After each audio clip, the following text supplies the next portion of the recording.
Esther, chapter 9. Now in the 12th month, that is, the month of Adar, on the 13th day, the time came for the king's command and his decree to be executed. On the day that the enemies of the Jews had hoped to overpower them, the opposite occurred, in that the Jews themselves overpowered those who hated them. The Jews gathered together in their cities throughout all the provinces of King Ahasuerus to lay hands on those who sought their harm. And no one could withstand them, because fear of them fell upon all people. And all the officials of the provinces, the satraps, the governors, and all those doing the king's work helped the Jews, because the fear of Mordecai fell upon them. For Mordecai was great in the king's palace, and his fame spread throughout all the provinces. For this man Mordecai became increasingly prominent. The Jews struck all their enemies with the sword, killing and destroying them, and did as they pleased to those who hated them.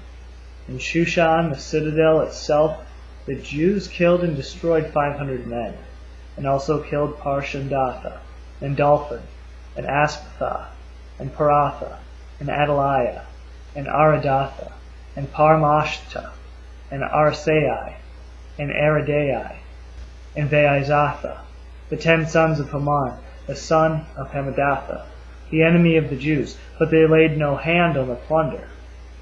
That very day the number of those killed in Shushan the citadel was reported to the king.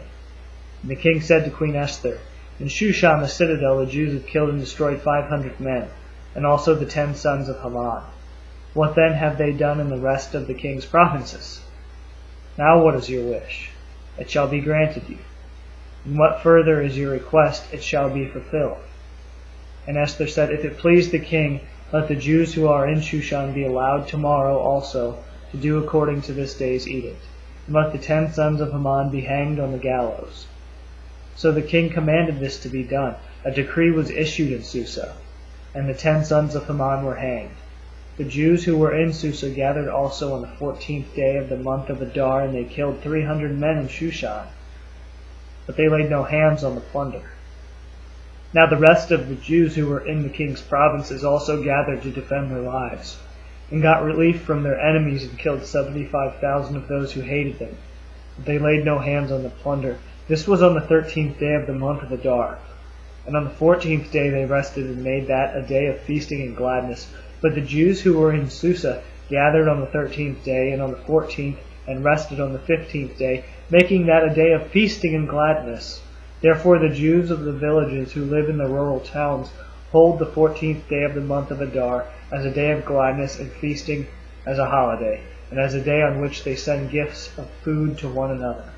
And Mordecai wrote these things and sent letters unto all the Jews that were in all the provinces of the king Ahasuerus, both nigh and far, to have them celebrate annually the 14th and 15th day of the month of Adar, as the time when the Jews got relief from their enemies, and as the month when their sorrow was turned into joy, and their mourning into a day of celebration. He wrote them to observe the days as days of feasting and joy, and giving presents of food to one another and gifts to the poor. So the Jews agreed to continue the celebration they had begun, doing what Mordecai had written to them. For Haman, son of Hammedatha the Agagite, the enemy of all the Jews, had plotted against the Jews to destroy them, and had cast the pur, that is the lot, for their ruin and destruction. But when it came to the king's attention, he commanded by letter that his wicked scheme, which he had devised against the Jews, should return on his own head, and that he and his sons should be hanged on the gallows. Therefore they called these days Purim, after the name of Pur, and because of the instructions in this letter, both what they had seen in this regard and what had happened to them. The Jews established and made a custom for themselves and for their descendants, and for all those who allied themselves with them, so that they would not fail to celebrate these 2 days according to their regulation and according to their appointed time annually. So these days were to be remembered and celebrated throughout every generation, every family, every province, and every city. And these days of Purim were not to fail from among the Jews, or their memory fade from their descendants.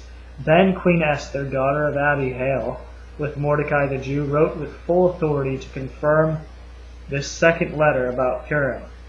He sent letters to all the Jews, to the 127 provinces of the kingdom of Ahasuerus, namely words of peace and truth, to establish these days of Purim at their appointed times, just as Mordecai the Jew and Esther the queen had enjoined them, and as they decreed for themselves and for their seed the matters of the fastings and their cry. And the decree of Esther confirmed these matters of Purim, and it was written in the book.